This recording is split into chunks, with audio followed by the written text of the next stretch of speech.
cada dia, e nós precisamos realmente desse renovo a cada dia para nossa alma, nosso espírito, para o nosso entendimento, para a nossa compreensão. Jesus, ele pregava, ele ministrava, ele ensinava de uma forma assim, bem mansa, né? Jesus sempre foi manso, né? Assim como Moisés também, que fala na Bíblia, né?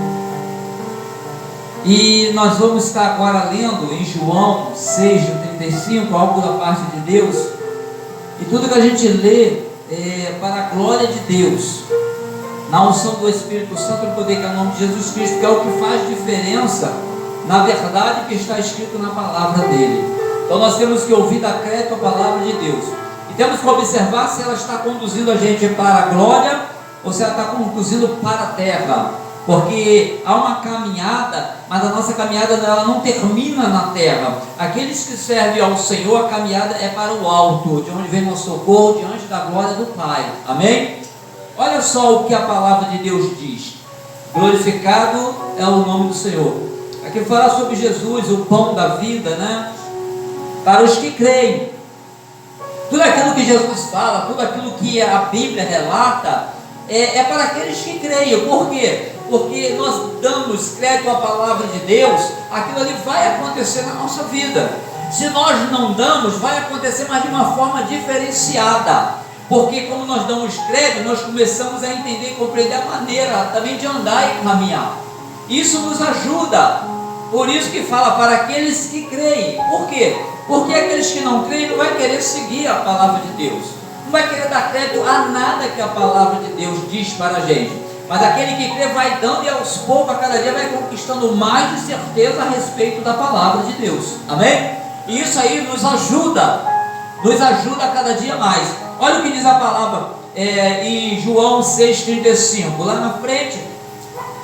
Aleluia, diz assim: e Jesus lhes disse: eu sou o pão da vida, aquele que vem a mim não terá fome, e quem crê em mim nunca terá sede. Mas já vos disse que também vós me viste, e contudo não credes. Tudo o que o Pai me dá virá a mim, e o que vem a mim de maneira nenhuma o lançarei fora, porque eu desci do céu, não para fazer a minha vontade, mas a vontade daquele que me enviou. E a vontade do Pai que me enviou é esta: que nenhum de todos aqueles que me deu se perca, mas que eu ressuscite no último dia. Porquanto a vontade daquele que me enviou é esta: que todo aquele que vê o Filho e crê nele tem a vida eterna, e eu o ressuscitarei no último dia. Amém? Olha como algo tremendo. E nós vemos que o Senhor Jesus, ele não fica, quando ele fala a vontade do Pai, ele não fica se referindo com autoridade, altivez. Não, é o meu Pai, é isso. Não é com humildade. Jesus, ele fala: não, eu vim porque meu Pai me enviou. Eu vim para fazer a vontade do meu Pai, não a minha vontade. Olha a diferença, né? Às vezes a gente vê no natural que às vezes o pai, né, fala para o filho fazer algo, às vezes o filho faz algo da vontade dele, não a vontade dos pais, às vezes inverte tudo.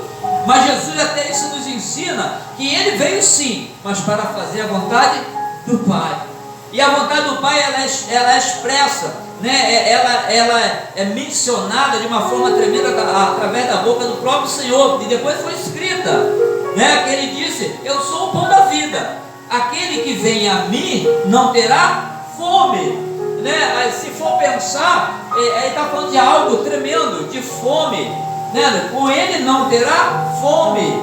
Nós vemos que às vezes no natural as pessoas passam necessidade de certas coisas, e se passa necessidade de sentir fome, como é que é esse não ter fome?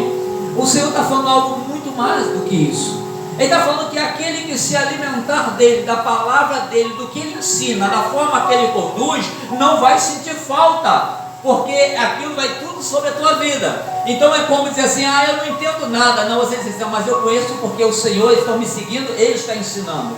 Então é um alimento para nós, não é um alimento que perece, ele fala que não terá fome, ou seja, não terá necessidade, porque você está recebendo dele, porque você acredita e confia nele. Tem muita gente que tem fome, passa necessidade do conhecimento das coisas de Deus, porque não conhece a Cristo, porque não acredita no Senhor, no Filho de Deus Altíssimo. E ele fala, ó, não terás, ou seja, com ele vai ter tudo que nós precisamos.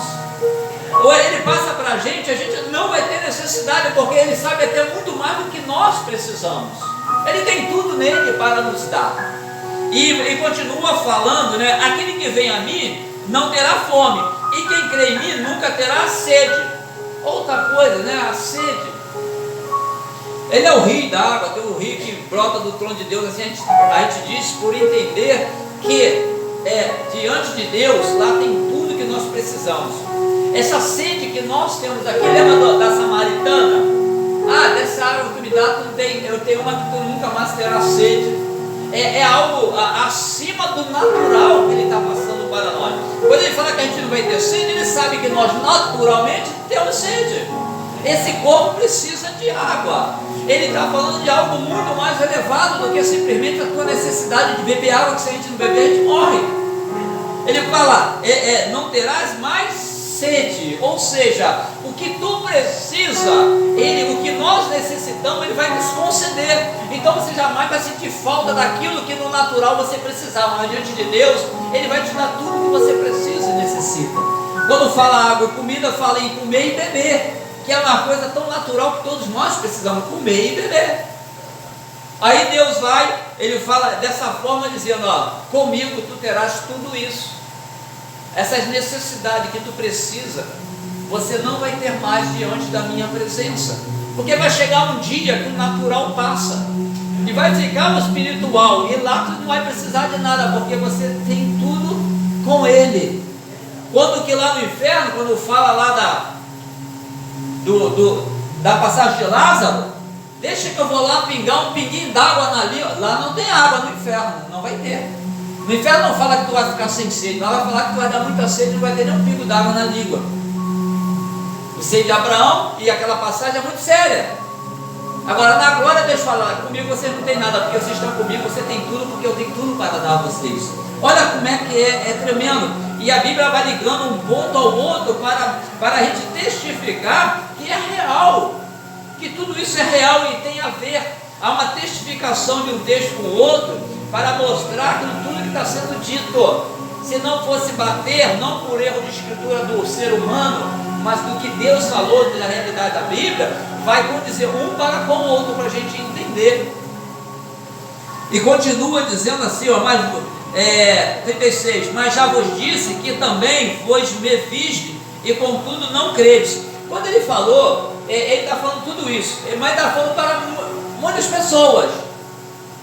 Então quando ele fala numa multidão, a multidão sabe o que é para cada um, amém? Ele sabe, quando ele deu o sermão da montanha, ele falava os mansos, né? os contritos de coração, e vai falando. Então ali no meio tinha pessoas de todos, com todos esses frutos neles. Cada um que servia para cada um tomava para si, isso é para mim. De repente do teu lado fala assim, não, esse não é não, mas isso aqui é para mim. Então Deus ele vai, e o Senhor através da palavra, da ação do Espírito Santo, ela vai tocando em corações, cada ponto, ela vai alcançando. A pregação é a palavra de Deus, então ela não volta para ele vazia, ela alcança a nossa mente, o nosso coração. De uma forma ou de outra ela se achega diante de nós. Ele diz assim, 37, tudo que o Pai me dá virá a mim, e o que vem a mim, de maneira nenhuma o lançarei fora. É tão interessante, né? E quem é, quando Jesus falou isso, quem é todo aquele que o Pai deu a ele, ele diz que de maneira nenhuma lançarei fora. Interessante, né? A gente vai falar assim, mas o Pai que deu, a Bíblia diz, a gente tem a resposta, talvez em vários versículos, talvez aqui fale, com certeza, mas vou dizer um que é chave para isso. Deus falou na palavra em João 3,16 que Deus enviou ao mundo o seu Filho amado para todo aquele que nele crê não pereça, mas tenha vida eterna, amém? Então, quem é aqueles que Deus enviou para o Filho? Aquele que crê que Deus enviou o Filho para te salvar a tua vida. Porque ele fala aqui, ó, todo que o Pai me dá virá. Como foi Jesus que falou isso? Ele fala aquele que o Pai falou que se cresce em mim, de maneira nenhuma morreria. Então, como creu nele, Jesus de maneira nenhuma vai lançar fora. Aquele que aceitou Jesus, de maneira nenhuma vai lançar fora. Por quê? Foi porque Jesus não, foi por causa da obra de Deus, através do Filho, para nos conduzir, as vidas ser conduzidas a Ele, para que tenhamos a nossa salvação. Então, de maneira nenhuma Jesus vai jogar fora, porque veio através da obra do Pai. Aleluia, foi o Pai que preparou. Jesus não veio porque Ele quis, foi o Pai que, por amor de nossas vidas, enviou seu Filho amado. Então, todos que vão a Jesus pela obra do Pai, Ele de maneira nenhuma joga fora. Jamais Ele vai dispensar, Ele não vai. Ele fala aqui, o 37 diz assim: todo o que o Pai me dá virá a mim, e o que vem a mim de maneira nenhuma lançarei fora. 38, porque eu desci do céu não para fazer a minha vontade, mas a vontade daquele que me enviou. Olha só como é que compreendeu? Porque Jesus se manifestou, e Deus manifestado no Filho, para buscar e salvar o que havia se perdido. A obra é do Pai, o Senhor não pode lançar fora, porque foi Deus que fez a obra através dele, e através dele é que nós alcançamos a nossa salvação. Quando nós aceitamos Ele, Ele sempre vai fazer tudo por nossas vidas, jamais vai dizer assim, não, eu não te quero. Por isso que a Bíblia fala assim, ó, que o Senhor não faz acepção de pessoas, não importa o credo, não importa. Se vier a Ele, Ele não faz acepção se é português, se é brasileiro, se é japonês, se é moreno, se é escuro, se é caro. Para Ele não faz acepção de pessoas. E diz muito mais ainda: vinde como estáis. Olha só, ainda diz assim: vem como estáis. Porque Ele pode mudar a nossa história. Ele muda a nossa vida. Porque Ele tem poder e autoridade do Pai para isso. Ele pode fazer, Ele pode manifestar coisas para a pessoa começar a acreditar. Você sabia que muitos seguiam o Senhor pelos milagres? Tudo bem. Muitos seguiam Ele pelo ensinamento. Uns iam pelo ensinamento, muitos iam pelo milagre, muitos iam pela comida. Isso já tinha lá atrás. Isso já existia lá atrás. Mas o importante é que conheça a verdade vos liberte. Isso que é importante. Para Deus o que importa é a gente conhecer a verdade, porque a verdade vai nos libertar. Aleluias. O propósito de Deus, porque aquele que busca a verdade encontra. Porque Ele não deixa nada oculto escondido, mais cedo ou mais tarde Ele vai revelar. Aleluias. 39. E a vontade do Pai que me enviou é esta: que nenhum de todos aqueles que me deu se perca, mas que o ressuscite no último dia. Aqui você vê que fala de algo tremendo, e está falando de algo que está além da morte, que é a ressurreição. A morte, ela não define o fim para aqueles que têm o Senhor. Porque aqueles que têm o Senhor, depois da morte, tem a ressurreição. Tem a vida que é muito mais poderosa do que a morte. Mas quem tem? Jesus na sua vida. Então a gente não pode temer. A gente tem que acreditar na verdade, que essa verdade vai resplandecer. Aqui fala sobre os últimos dias, porque vai acontecer. Mais cedo ou mais tarde vai acontecer. Ah, mas eu não vou estar naquele tempo. Talvez não.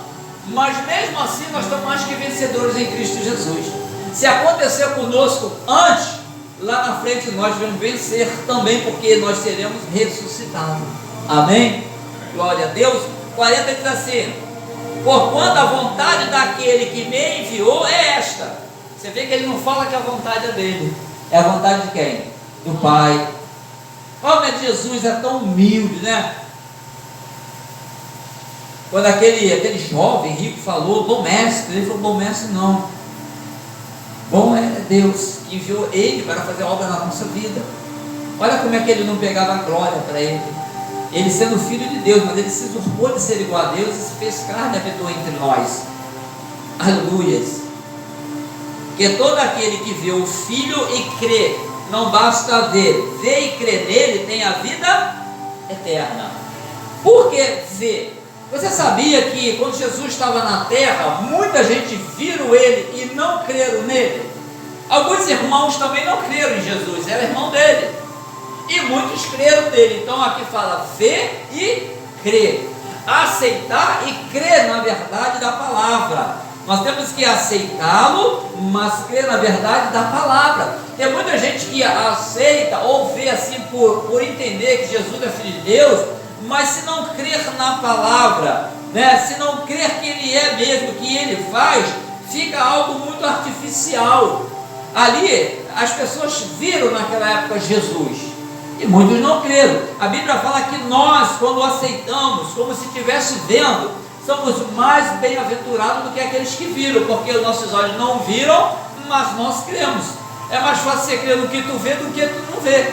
Mas aquele que crê no Senhor é bem mais aventurado, é mais do que alegre, porque vai ver a glória de Deus. Aleluia, naquele grande dia. Aleluias. Glória, glória, glória, glória a Deus. E tem a promessa da ressurreição nos últimos dias. Ou seja, como a Bíblia ela está se cumprindo a cada milênio, né? A cada época, né? Ela está se cumprindo, né? E nós vemos que ela determina lá para os finais, lá no livro lá da Revelação, Apocalipse, ela começa a mostrar algo diferente do início. Já observou?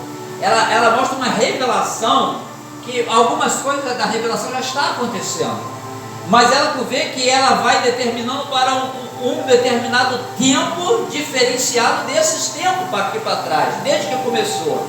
Tu vê que começou de uma forma e vai terminar de outra forma.